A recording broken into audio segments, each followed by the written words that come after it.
Assalamualaikum warahmatullahi wabarakatuh. Perkenalkan, saya Emma Nurliana dari kelas MNJ 21 Gabungan NPM 21411072. Di sini saya akan menjelaskan mengenai materi audit lingkungan.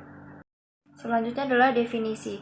Audit lingkungan adalah suatu alat manajemen yang meliputi evaluasi secara sistematik, terdokumentasi, periodik, dan objektif tentang bagaimana suatu kinerja lingkungan dari suatu usaha atau kegiatan.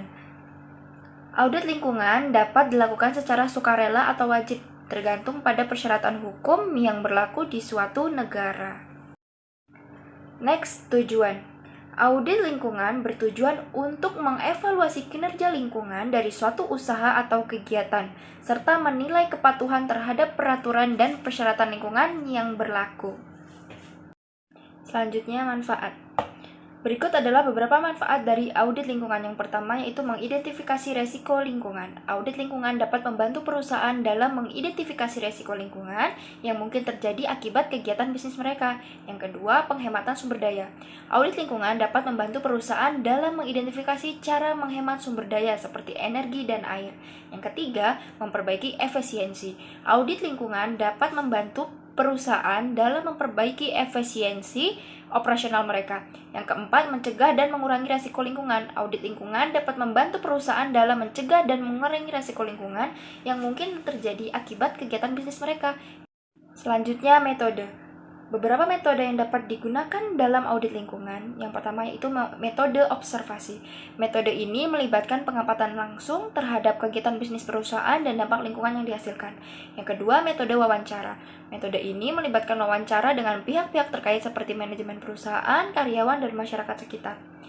Yang ketiga, metode dokumentasi. Metode ini melibatkan pengumpulan dan analisis dokumen-dokumen terkait kegiatan bisnis perusahaan, seperti laporan lingkungan, izin lingkungan, dan dokumen-dokumen terkait lainnya. Yang keempat, metode pengukuran. Metode ini melibatkan pengukuran langsung terhadap parameter lingkungan, seperti kualitas air, udara, dan tanah. Yang kelima, metode analisis data. Metode ini melibatkan analisis data yang telah dikumpulkan dari berbagai sumber, seperti observasi, wawancara, dokumentasi, dan pengukuran. Analisis data dapat dilakukan dengan menggunakan teknik-teknik statistik dan perangkat lunak yang sesuai. Next, contoh penerapan. Beberapa contoh perusahaan penerapan audit lingkungan. Yang pertama yaitu audit perusahaan sawit.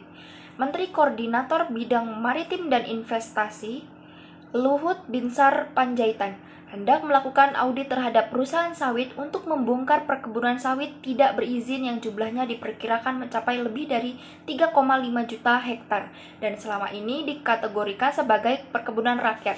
Audit ini diharapkan dapat membongkar praktik mafia sawit dan memberikan kepastian hukum terkait sengketa lahan perkebunan. Yang kedua, audit lingkungan pada rumah sakit. Audit lingkungan dilakukan pada rumah sakit untuk memastikan bahwa rumah sakit tersebut memenuhi standar pencegahan dan pengendalian infeksi. Audit lingkungan dilakukan untuk mengelola dan melakukan audit lingkungan rumah sakit yang sesuai standar pencegahan dan pengendalian infeksi. Yang ketiga yaitu audit lingkungan pada usaha atau kegiatan. Audit lingkungan dilakukan pada usaha atau kegiatan untuk mengevaluasi kinerja lingkungan dari suatu usaha atau kegiatan serta menilai kepatuhan terhadap peraturan dan persyaratan lingkungan yang berlaku. Audit lingkungan dapat membantu perusahaan dalam mengidentifikasi risiko lingkungan, menghemat sumber daya, memperbaiki efisiensi, mencegah dan mengurangi risiko lingkungan, dan meningkatkan citra perusahaan serta green customer. Next, kesimpulan. Kesimpulannya, audit lingkungan adalah proses evaluasi sistematis dan independen yang bertujuan untuk mengidentifikasi, mengukur, dan memantau dampak aktivitas perusahaan terhadap lingkungan. Audit lingkungan bertujuan untuk memastikan bahwa perusahaan mematuhi peraturan lingkungan, mengidentifikasi area di mana perbaikan diperlukan, dan membantu dalam pengelolaan dampak lingkungan secara berkelanjutan. Baik, mungkin hanya itu yang dapat saya jelaskan. Kurang lebihnya saya mohon maaf. Saya akhiri. Wassalamualaikum warahmatullahi wabarakatuh.